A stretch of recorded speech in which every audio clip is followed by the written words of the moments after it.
Welcome. Greetings, greetings, greetings. Good evening. Welcome to the Real Talk Show with Dr. G.R.I.T. I am your honored guest to be here with you guys tonight. I hope you've had a wonderful day. I hope you've had a lot of great energy. I hope you've had wonderful supports. We are so excited about tonight's show. I had a favorite from one of my shows and requests for this guest to come back. So I'm going to bring back to the show a phenomenal person that has been impacting their world in such a dynamic way. Now, before I bring them on, I just want to talk about the importance of all of us investing in the future generation, making sure that we're doing what we can to serve students and to serve just people all over the globe, just doing what's right, doing what is equitable. And so I'm excited, but before I bring them on, I also want to remind you guys that the Real Talk Show will be aired on the radio station SoulNet WKDH every Monday through Friday from 10 o'clock to 11 o'clock Eastern Standard Time. Again, it will be aired Mondays through Fridays, 10 o'clock Eastern Standard Time to 11 o'clock a.m. Eastern Standard Time. So please make sure you tune in to that. Now, I want to bring on the show now a phenomenal guest that has been with us before, doing some wonderful things in his community, and that is Alexander Rivera. So joining us now. Hello, Alex. How are you? I'm doing well. Thank you for having me. You're very welcome. It's always an honor to have you on the show. So tell us a little bit about yourself for those that don't know who you are. Go ahead and talk to us about who you are. Hello, fans and family. My name is Alexander Rivera. I am a student of Hillsborough County Public Schools for District 3. A little bit about myself. I am a proud uncle to a 6-year-old nephew. I live with my parents, and I live with my 15, about to be 16-year-old sister, Elizabeth, who we both adore, who is currently attending my high school, which is Freedom High School, located in Tampa Palms. Very nice. So my question to you is, what grade are you in? And are you excited about standardized testing? I am in 9th grade, and actually, India, that's a really great question because this morning I received an email from my principal telling me I had to go in to take a semester exam. So I feel like tonight's topic is going to be one heck of a great one. I can tell you that much. So, for me, standardized testing means take your time, do the very best you can, and ace it. Right. Yeah. And what have you experienced? What I've experienced, especially here in for standardized testing, is I believe that the school district of Hillsborough County, for example, they want students to take all varieties of exams, whether it's PSAT, National Merit Scholarship Qualifying Test, or if it's FSA. What I think is most important is that we should take this super slow, like I've mentioned on the previous show, where I've said, let's digest it one thing at a time. Let's not shove everything down our children's throats and, saying, let's do this all at once. Let's take it easy. Right.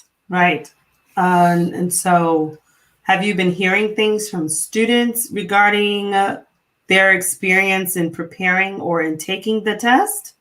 As a matter of fact, I actually had a 7th grader from my former middle school reach out to me through email telling me, I don't this school is literally telling me that if I don't take a certain test, I'm going to fail every single course.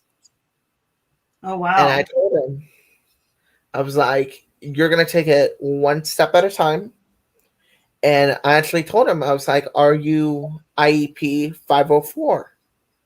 And the first thing that came out of his mouth was, I'm an ESC student slash IEP. I'm like, so have a talk with your case manager or your AP and tell them, I'm going to take one test at a time. I'm not taking, 4.5 hours, 2.5 hours worth of exams just because you want me to. I'm just going to take it one step at a time. Right. So Right. that's what's important. Okay. And so, if you had a message for school leaders regarding the standardized tests process for students like yourself, what do you think that message would be? That message would be, try to not try not to, take it all in at once. Let our students actually take their time into, doing this test. A lot of our kids who, might have disability, IEP 504, what their what matters is that they pass that test, whether it's FSA, National Merit Scholarship, or even pre SAT for kindergartners. They should, no kid, especially kindergarten, should count to 1 to 1,000 and learn, that much in, a certain amount of time. They should, have, a point system where, take one day at a time, this is what we're going to review, and then let them breathe. Let them be kids. Even for us high school students, take it easy, one step at a time. That's what I'm going to say.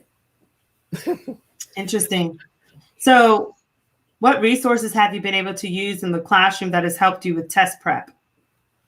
One thing that has really helped me is a memorization chart, meaning I will open up my notebook, meaning my laptop, open it up, um, write down all the notes I need, save it to a flash drive. And then if I get sent home with a semester review packet, all I have to do is plug in my laptop, plug in my USB flash drive, and look at the notes. Or you could do it old school from like the 80s where kids had to write it down piece by piece / note cards.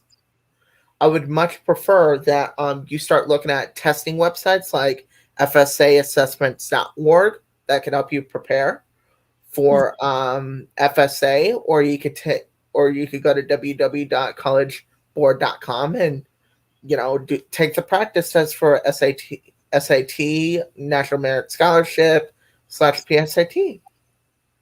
That's some great advice. Yes. So you said fsaassessments.org Yes. and Collegeboard.com. collegeboard.com. These are great.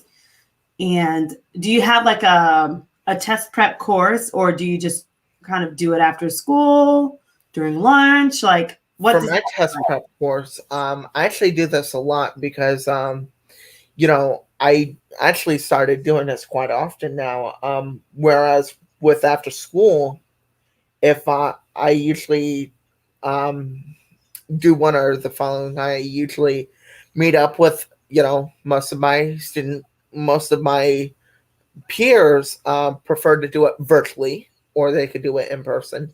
I much prefer that they do it online because, at the end of the day, people are so tired they can't even stay awake half the time. So I recommend that Zoom training, meaning, we go over certain topics. One of the things I remember back in 7th grade, we had a thing called study hall. And we would go down to the library. We would put like all sorts of, whether it was math, reading, English, all of it on one table. And we would literally sit there from 2:50 to 5 o'clock. And then our parents would come pick us up. That's good. Wow. Yeah. So I know you guys are probably beginning to prepare for testing, I'm assuming, in your classes, or are they waiting to do that? Whereas with the district, Yeah. um, I think, if I'm not mistaken, the student who is failing a particular course, not necessarily failing, but is struggling with that exam, they if you failed a course, not saying you necessarily failed, but if you didn't do well in first semester, I'm going to use that term. If you didn't do well in first semester, you're allowed to take the first semester exam. And if you have any trouble, there is an alternative, meaning that you study for 30 days before you can take it again. Hmm. Okay. That's equitable. I like that. What other equitable things or resources or strategies do you think that your county and just across the state are being implemented for students? I think one thing our county really needs to focus on, whereas with testing, is that they need to make sure that our kids are, doing the right thing. Meaning they're taking it in, and it's almost like you're taking a sponge and you're just absorbing it with water. Our students shouldn't have to absorb, that much information in just a short amount of time. They should just take it one step at a time. They should never move from, let's say, for instance, this one 12th grader came up to me. He says, I have AP calculus and they're going to do a test every single Friday. Oh, wow. Okay. And I actually told him, I go, who's your calculus teacher? He goes, so and so. And I go, okay, I'm going to talk to her because, I know her very well. And I actually told her, I was like, one of your students came up to me and told me that you like to do tests every Friday. She's like, yes. And I'm like, well, why? She goes, because I want to see how well they're doing. And I said, well, have you ever thought about doing this? I actually told her, I was like, you know, you know, like do 1 week of review, another week of review, see if they need help first off, because I can't even do calculus. And then just slowly take that test. Our students should not be, digesting information like they're like Einstein. No, they should, take this one step at a time. That's interesting because I know some teachers might think that because they're in an advanced class like calculus that they can handle that speed, and they would want to challenge them with more rigorous thing and curriculum, and so I could see your side of it. I could see the other teacher's side of it, because maybe that teacher also might be thinking of preparing that student for the AP Calc exam. And will their students be ready? Will they be able to score proficiency on that exam if she does not move them fast enough at a certain instructional pace? So that's just kind of really subjective. And I can see your concern, though. And I do want to just say hello to everybody watching the show. Hello, Anthony. Hello, Christina. Hello, Sharika. Hello, everyone. So you've brought up some great points, Alexander, and I'm so glad that you're here with us. And I want to talk a little bit more about just equity. We've spoken about equity last time you were on the show. Yeah. And I know right now we are in February, so I'm sure you're learning about Black History Month and things like that. How has this month turned out for you so far? I actually, it's really interesting. A lot of people, there was this candidate over in Michigan that wanted to change it from Black History Month to American History Month. And I said, no, we need to, if you know who Miss Candy Lowe is, founder and president of the Black Business Bus Tour here in Tampa, I've been, very supportive of, our Black owned businesses, because one of my former schools, before I got changed, is Dr. Carter G. Woodson K through 8 Leadership Academy, and I'm actually good friends with the librarian, and she won the Ida S. Baker Diversity Award at the Excellence Achievement. I actually had to leave early, but I was only on there for like 15 minutes because I had an important meeting. But I was attending the Excellence in Education Awards, and I was just so happy for all of the people that had won, their special achievements, if you will. Yeah. And I think what the entire month to me means African American history and the importance behind it for the entire month.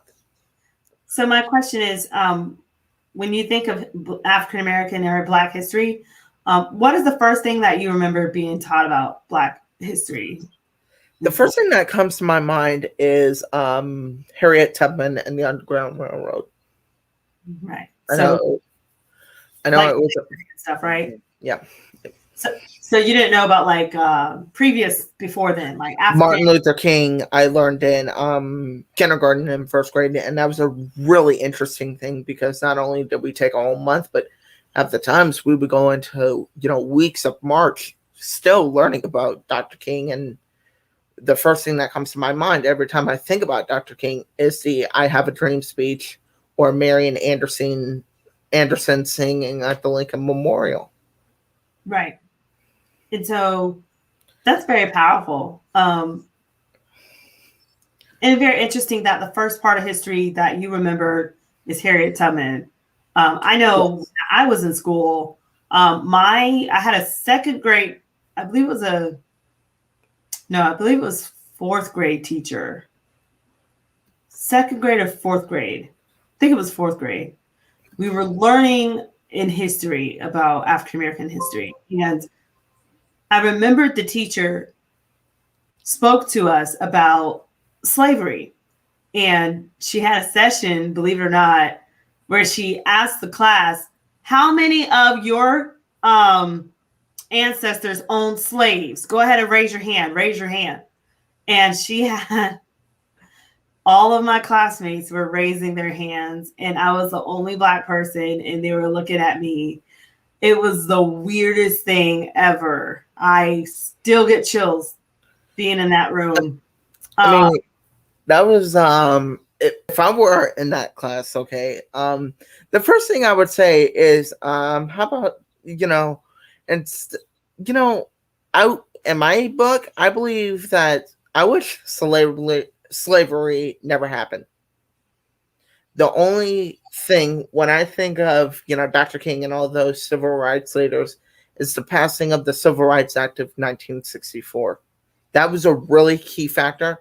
And that wasn't just, African American being free. That was the entire United States being unsegregated. And now they're together.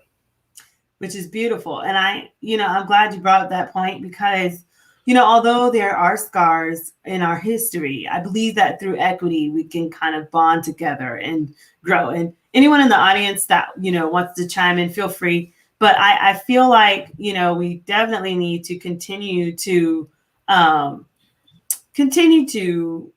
join together, no matter what our backgrounds are, no matter what we look like, because it's together through equity that we can really make things happen for the betterment of students, leaders, parents, everyone in the community, everyone in society, everyone in the globe. So as Black History Month, it's kind of, I've heard stories. Some people hate Black History Month because they feel like it's a shame post where they have to live a month in dread because they're not Black, and they feel like they have to kind of live up to the guilt and shame of the past of what's happened, right?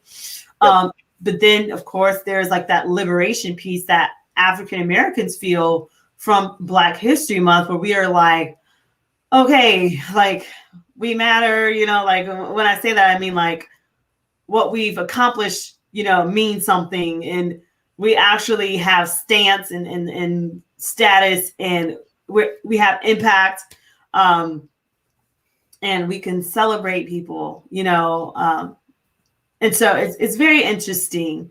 It's very interesting. Christina just said here, yes, equity is important.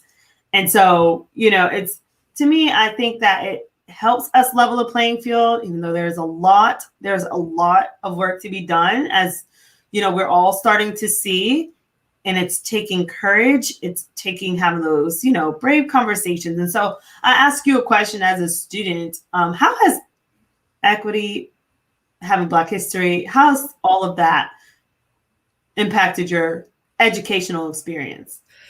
Well, as a that's actually a really good question because I have a sister-in-law who's African American, and I'm a Hispanic Latin American. My father's from Mexico, and my mom's from here in the U.S. And a lot of people like to take a lot of people for granted, meaning that, like, if you think about it, when I think of equity, between one thing that I really wish we could ever take back, especially during the entire United States, I believe a lot of us would take back a lot of things that happened. Um, I support the Black Lives Matter movement, and one of the key factors that I remember really well is I remember sitting at home on a hot June day in 2020, and I remember seeing the news about George Floyd.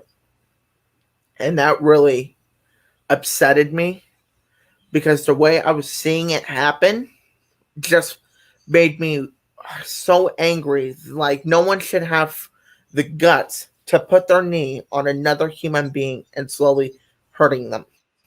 That is never okay. And secondly, when I think of racial equity, meaning, or how did you put it, India? Yes, equity. Just Like in general? yes, just in general, in general, when you're dealing with equity versus inequities. What matters to me when I think of racial equity, I believe that no matter what your color of your skin is or the content of your character, and yes, I just quoted Dr. King, because he had a dream, and that dream was to stop the fighting, stop everything, and we as a group and as a nation have to stop uh, racial slurs, and at the end of the day, not do Black Lives Matter, but no matters of your race, your color, your gender, all of that matters. And that is what I think of when I think of racial equity. Like equity. So equity matters at the end of the day. We need to focus on equity for all, making sure everybody can be served. So my question is, in your educational experience, how diverse has it been as far as like with your teachers, your leaders? Have you had any Black teachers? Have you had any Hispanic teachers? Have you had? Absolutely. When I was one thing I remember really well is that actually I first started, as a student here in the county, was that my first teacher was African American, and she was from Ghana, and she spoke perfect English. You could have swore she was from here in the States, and there was a lot of tension between one student and her. And and there was this one instance where my teacher was giving a lesson, and she explained to him, "Do you need help with anything?" And he said, "No, I'm fine. I just want to be left alone." And so I didn't think of nothing of it. But the second day, when he said, "No, thank you, I'm fine," I remember saying, "Are you okay?" He's like, "No." I'm like, "Why?" He's like, "Because one of the fifth graders at our school," and this was many years ago. I mean, like when I was like in pre-K, he said to me, one of my former neighbors were very mean to me. I go, okay. And I didn't even know his neighbors, nor did I know him because, I was new, he was new. And he was going through a really hard time. And I was like, okay, you're basically describing, I couldn't even talk about, races and stuff like that. The only races I knew were not, African American, that type of thing. Races I knew were Indy 500 races. And Mm-hmm. Right. and so and so I told him, I was like, don't pay attention, worry what's about whatever you feel deep down in your heart, no matter if it's of your race, your color, you're still important to society. Don't let no one ever, ever think you're not important. You are especially important, and God loves you no matter what. Wow. So, tell me this, you know, did you struggle with any assessments due to any language barriers? I know you speak Spanish. Do you I speak speak part Spanish? Spanish. Okay. So, was that ever a hindrance for you as well when trying to understand content on the test or any of your friends? Well, one of the things that has been a major, major upgrade in our district is that we have started ESOL classes.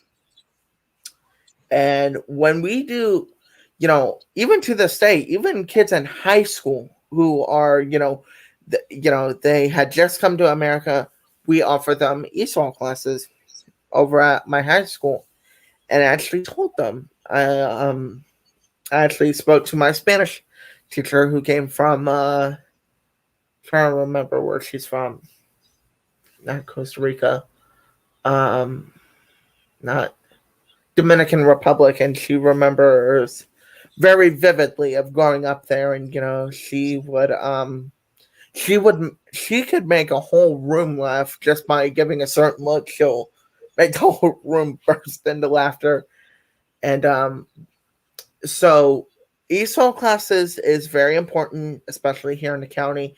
And one thing that has really taken that up to a higher level is that we even offer district approved English Spanish dictionaries to help them out. If you look in a springboard book sponsored by Hillsborough County Schools and College Board, if you look on like the first like on one side they have English and on the back they have Spanish, which Mm-hmm. is really helpful for Yeah. students who really need help in that particular area. And then they also were trying to see if we could get some translators, you know, where a student has a computer in front of them. It's almost like a leapfrog. It's Mm-hmm. where you type something in Spanish and then it translates on paper for a teacher to read. Mm-hmm. And it's actually very useful for them. I Wow. remember. So it wasn't adopted yet by the district, but eventually it, hopefully, fingers crossed, it does get approved. Wow. Well, thanks for sharing that about, the district initiatives there and your journey as a student. So, how is everything going as far as like with, we spoke about test preparation, but even concerns. I mean, I don't know how, your community has been preparing for that or family. Any thoughts on that? Like how everybody's preparing in those areas for FSA, ACT, things like that. I think a lot of us, a lot of people use this, especially in elementary school. They actually use the term study buddies, which is where, and I've actually remember very vividly, like it was yesterday. I remember sitting in my homeroom classroom, and I was in maybe sixth grade. And I remember telling my teacher, I do not want to take this exam. I do not want to take this exam. Like, please help me out. She goes, okay, you got 20 minutes of studying. And this was before school started. She goes, you got 20 minutes to start. And then when you're done, you're going to take the exam. Now, I prefer if your student slash child has an IEP 504 plan and it says they need extended time, put them in a small group so they don't get distracted. And this goes from K through 12. I see it every day. Wow. And it works. Wow. Believe me. Small groups. I believe that if you're in a small group setting, India, the chances of you succeeding is at a higher rate.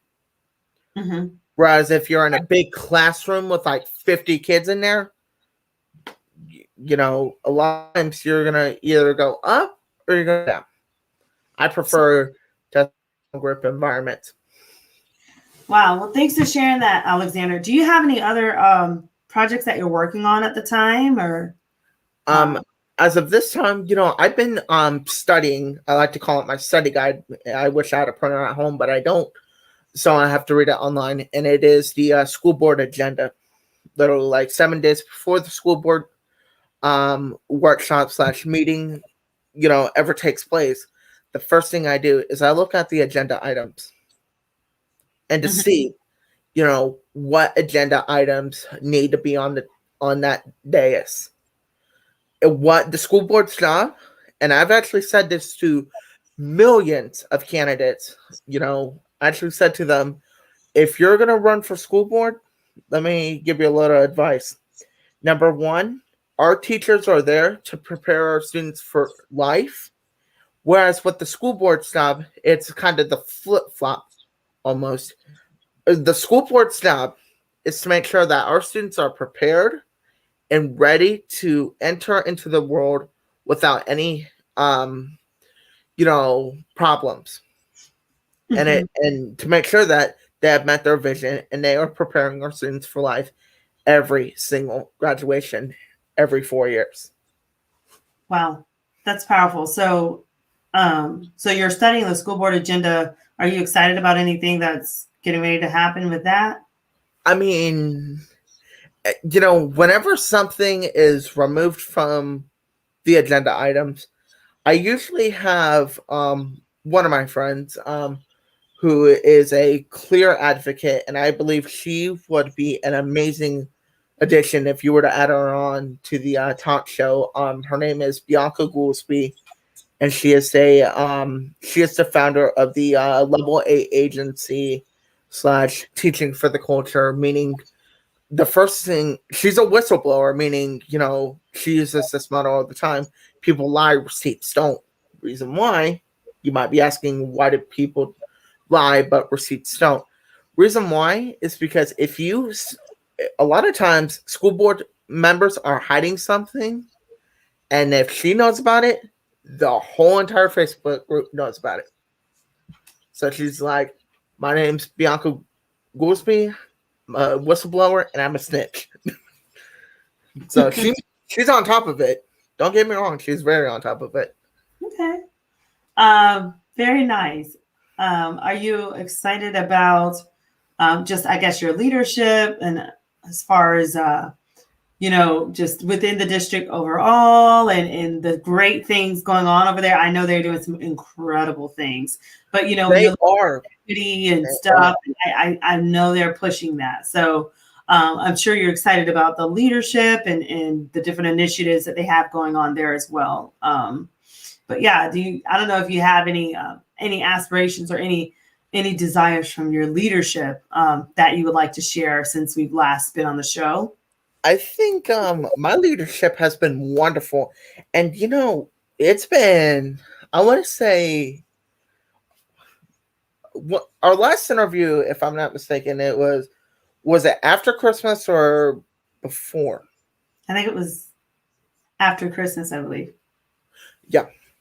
And, you know, when you first invited me to be on, when I first mentioned that I wanted to be on the talk show, I remember the day that I wanted to talk about, you know, some of the leadership skills. And I believe if you're going to have leadership, you have to have accountability and you have to have transparency. You have to have integrity.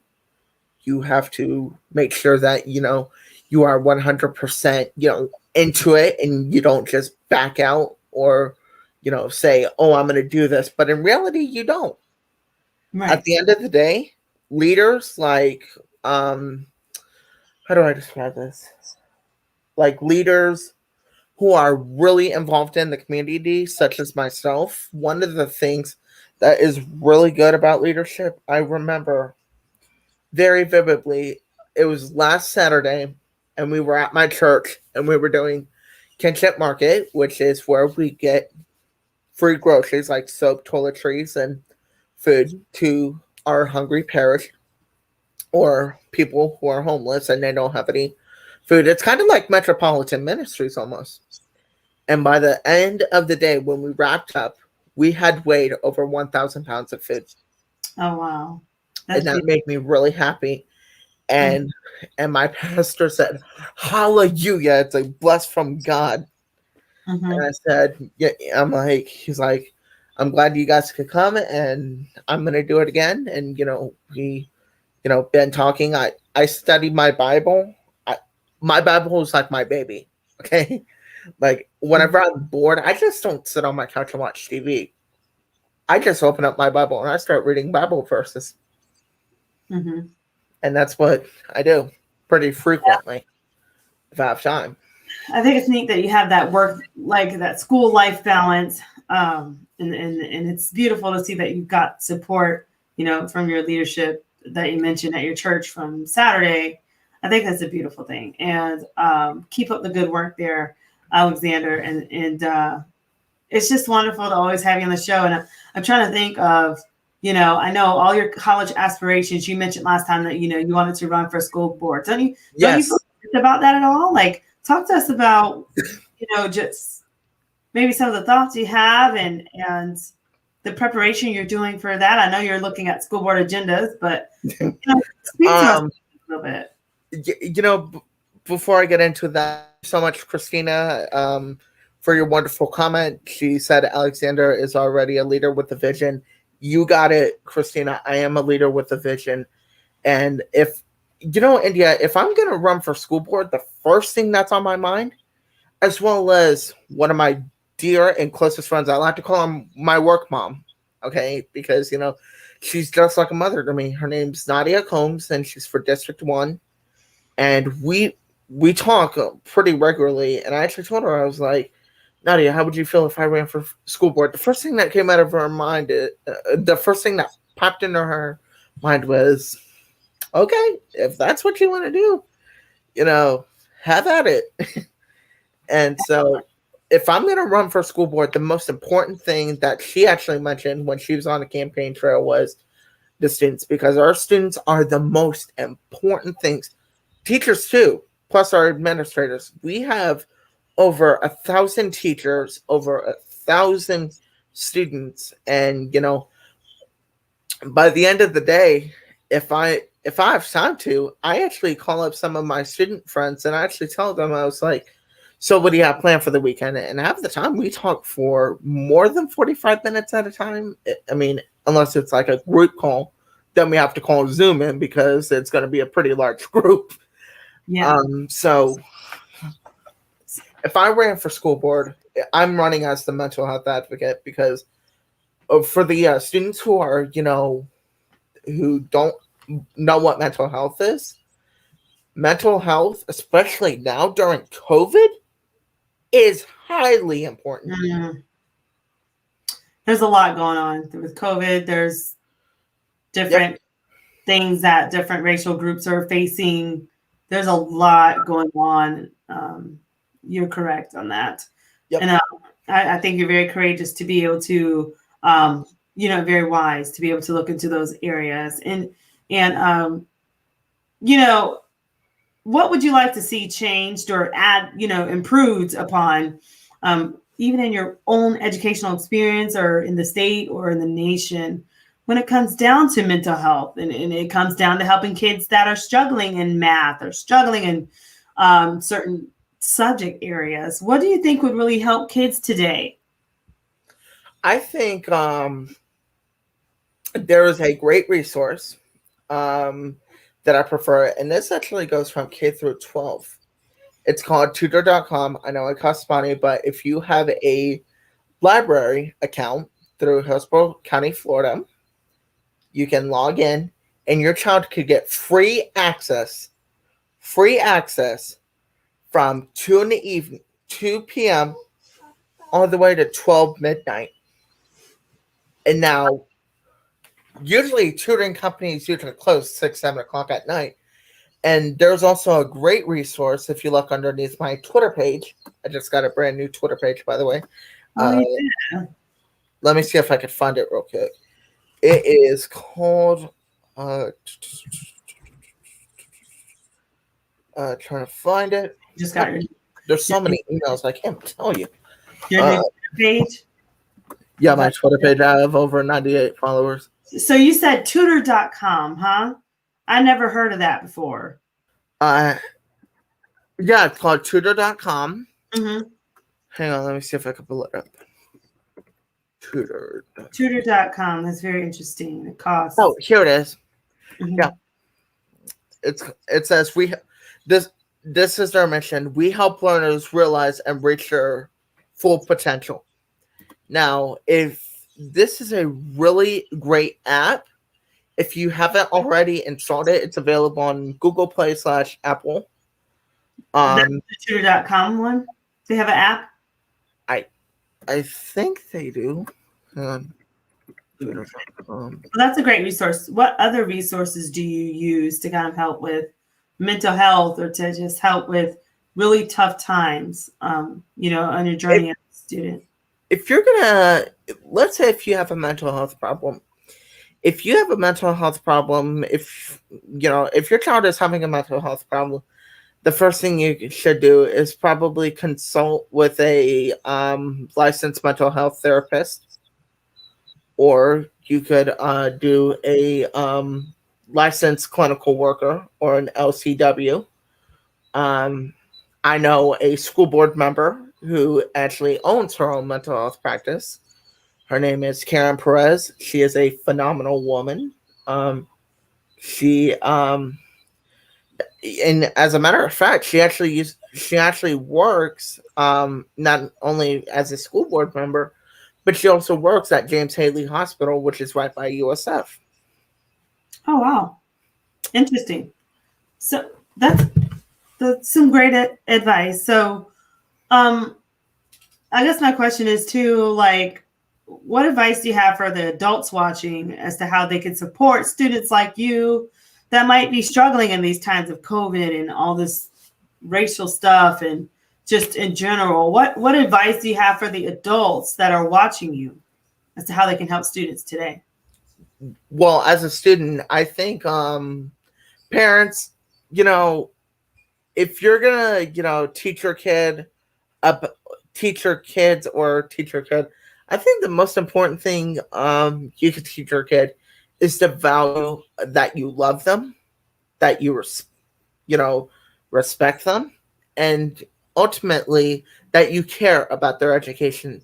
Now, I'm going to quote something from Sister Act 2. If you want to be somebody, and if you want to go somewhere, wake up and pay attention, because the real world is out there. It's not just like some virtual world behind a laptop. No, it's a real world. And you have to have faith within your child. Like, if let's say this, my mother used to tell me this. If you wake up in the morning and the first thing you think about is nothing but being on that school board, then you're a school board member. I'm gonna say the same thing. Parents, if you wake up in the morning and you see your child graduate, that means you've accomplished your job as a parent. Right. So that's my advice. So do you have any encouraging people that you would like to honor for Black History Month? Absolutely. I don't know if your teachers have been able to go over that with you at all this month yet or not. I think I've actually got quite a couple of people. One of the people is my beloved science teacher, Miss Debbie Geis. Mm-hmm. My representative, Miss Diane Hart. I would also like to also honor the Honorable Cecily Tyson, because Cecily, if you were alive and if I ever got the chance to meet you, it would be like a kid walking into a candy shop for the first time, because She and her former husband Miles Davis, not only did he create incredible music, but she was one of the best actresses I have ever seen since Rita Hayworth of 1940. Now, I'm not saying I'm 80 something years old. No, I'm only 15, but I'm an old soul and I take things super slow. I don't just, shove everything, into the, you know, it's like telling a kid, do you want to read a book with pictures or do you want to read a chapter book? I'm the type of person that would go with a story with pictures because I would just read it super slow. Same thing as in life. Take things slow. Do not digest it down your throat so fast. Wow, that's beautiful. Are there any males that you would like to honor for this special month? Absolutely.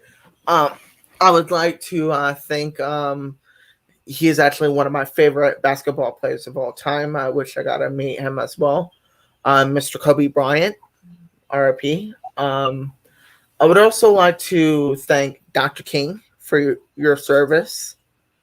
And I would also like to mention an incumbent school board member from District 5, Mr. Henry Shake Washington, because that man has spent his entire life, working with students for 40 plus years. And I am so proud of how hard he works.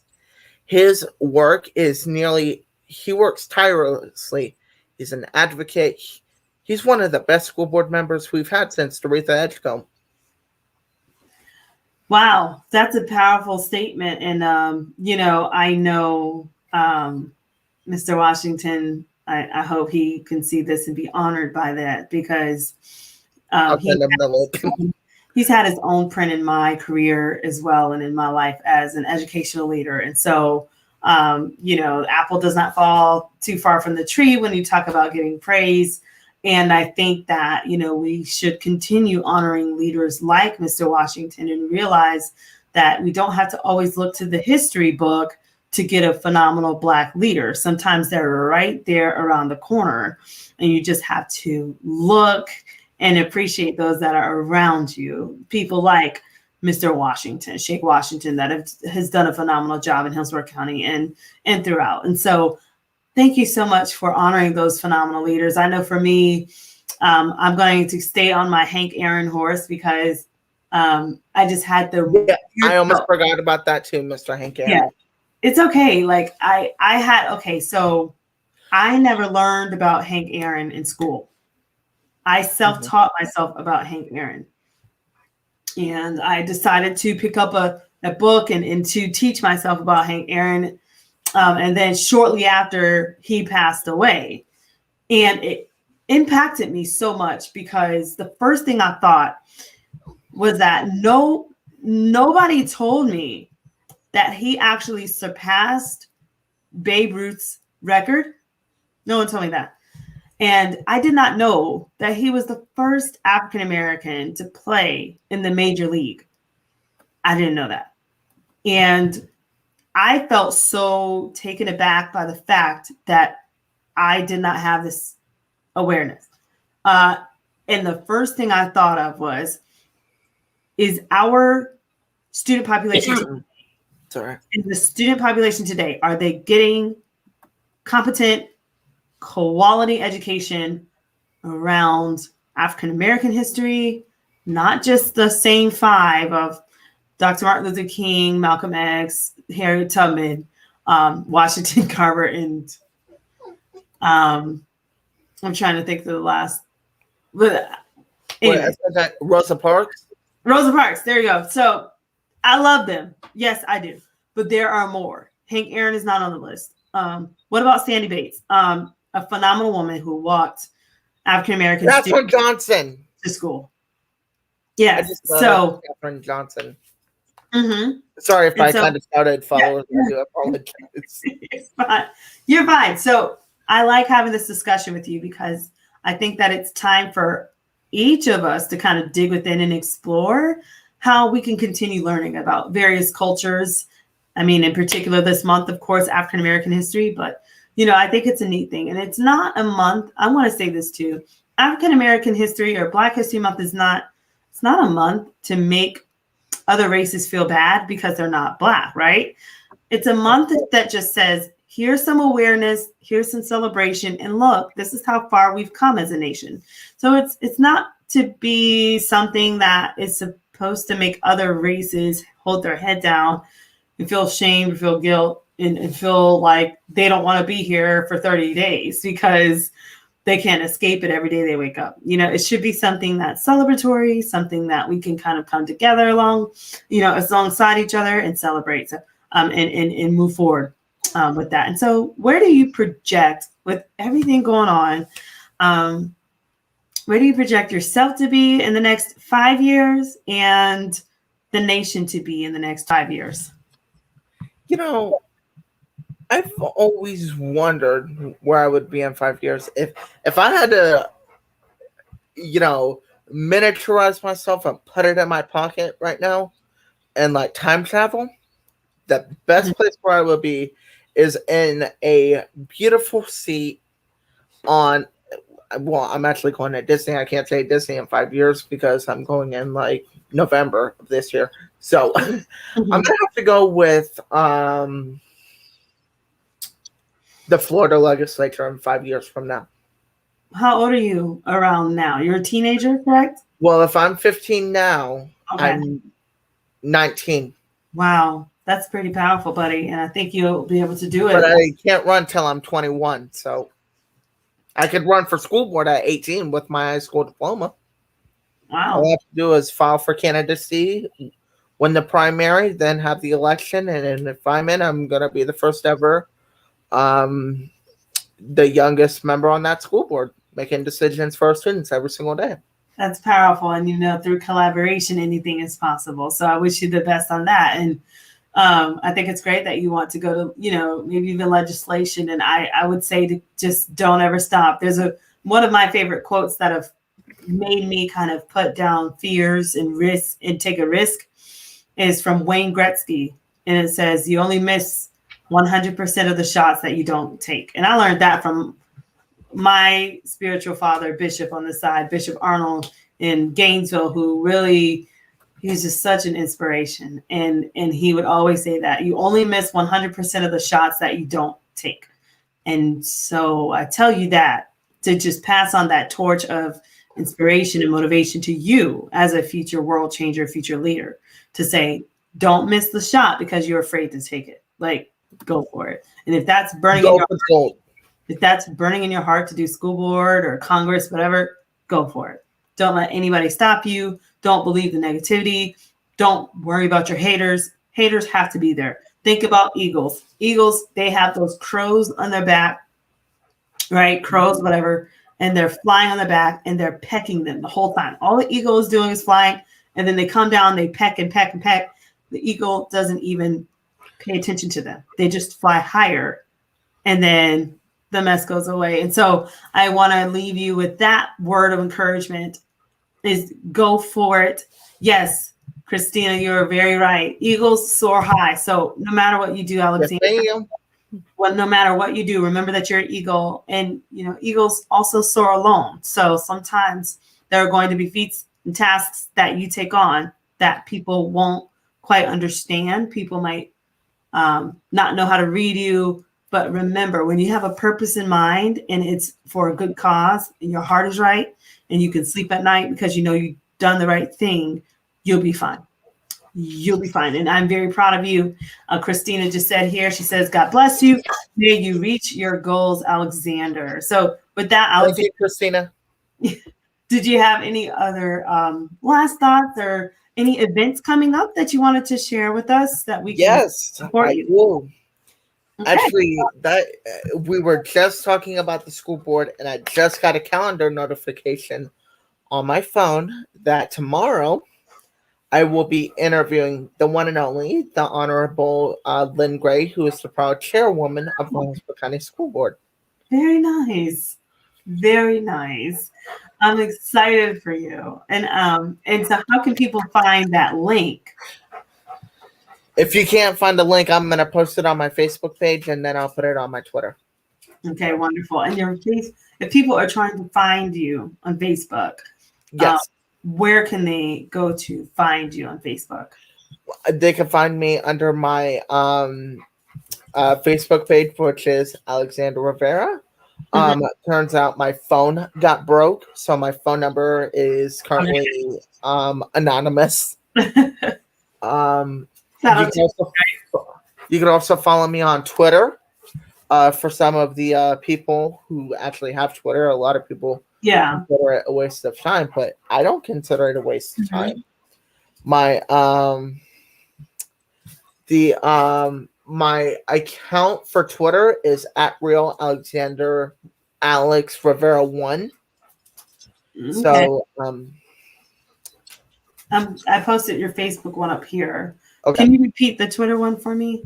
So it's going to be at, which is the at sign, lowercase real, and then uppercase A, and then Lex Rivera, and then 1.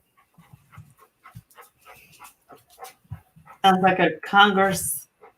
I know. And what's interesting about that is that at school, a lot of people ask me, "Are you the president of the Student Government Association?" I go, "No, I wish I was. I really wish I was." Hey, maybe one day, maybe your day is coming. But you know what? Sometimes you have to serve alongside those that are already leading in the position that you're desiring to have so that you can learn, right? Oh, it's uppercase R for the Rivera part. Okay. So it's going to be Real Alex Rivera. Let me see. You apologize for that inconvenience. It's okay. It's okay. So what do you have planned for Valentine's Day, because it's Sunday? I am worshiping my God on Sunday. Amen, sister. Amen. And what's fun about that, I'm thinking about going to church myself and then taking my mom to breakfast. Yeah, I have to have that in my life. I have to. I think that is what's kept me centered, and I don't see that changing. So, yep. We all have a work-life balance, and that's part of my balance. And so, Christina just said this. She said, "It's a pleasure hearing young generations share their thoughts." Thank you so much, Christina. And she is such a gem. I love her. So, but guys, this has been a phenomenal show here with Alexander. You're welcome on my show anytime, Alexander. You continue to serve. You continue to shine. You continue to soar and lead. You are far beyond where many peers your age are at this time. And that is not to down them at all. That is just to say that you are beyond your years. And I'm very proud of you and I support you. I wish you the best in all of your endeavors and have fun at that interview tomorrow. India, one thing before you leave, my Twitter is literally blowing up right now. I literally just started at like 1 follower. I'm up to 99 now. Yay! Like, how do I go from 1 to 99 in just 5 seconds of sending out my Twitter information? Wow, that's excellent. That's amazing. Yes, it is. And I'm very happy you have all those followers, and I'm sure that you'll be interacting with them and they'll be sharing your information. I'm pretty active on Twitter than I do Facebook, so be on the lookout. Yes, I don't know if you followed me yet or not. I'm not sure. I do follow you. It's under Real Talk with India White, right? Okay, I don't know which one. India Talk and Teach. India Speak and Teach. Remember, I'm a speaker. That's right. Yep. So yeah, India Speak and Teach.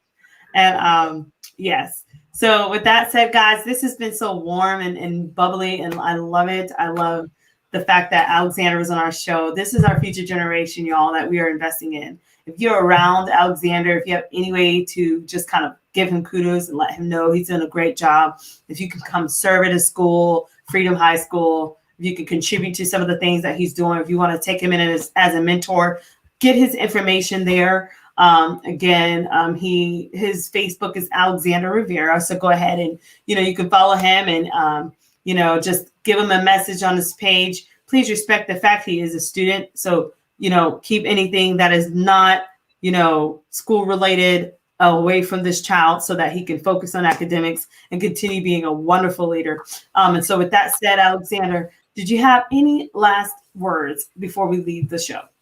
Any last words I would like to say is, parents, I just want to take this opportunity and to thank you for investing in your child's education, because if you have a student in Hillsborough County Public Schools, I just want to say, we have been, working really hard to ensure that our children are prepared for life, because without us being prepared for life, there's no way that we could prepare for the real world out there.